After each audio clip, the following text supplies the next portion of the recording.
Hello, this is Emma from Math World. Today we are going to learn some tricks to easily convert the mixed number to improper fraction. So we're going to use this fraction dwN.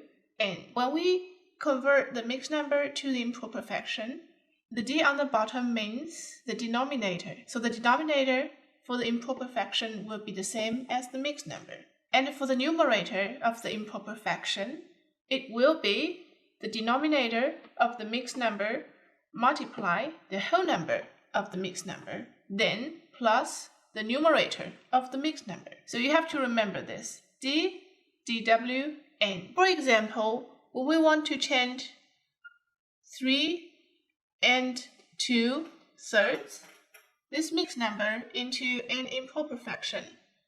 From this, we all know that the denominator of the improper fraction will be the same as the mixed number, so it will still be 3. And the numerator for the improper fraction will be the denominator of the mixed number multiply the whole number of the mixed number. That's 3 multiply 3.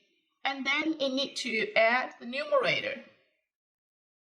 Then add 2.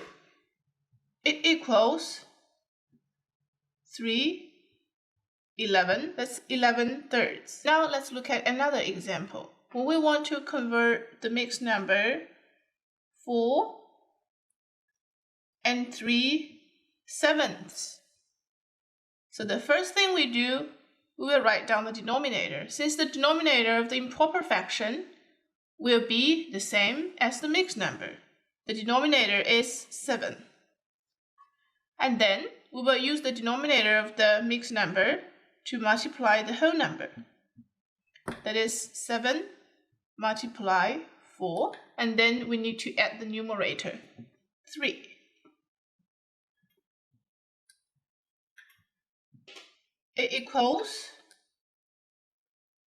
31/7. So the easy way to convert the mixed number to an improper fraction is to using this fraction.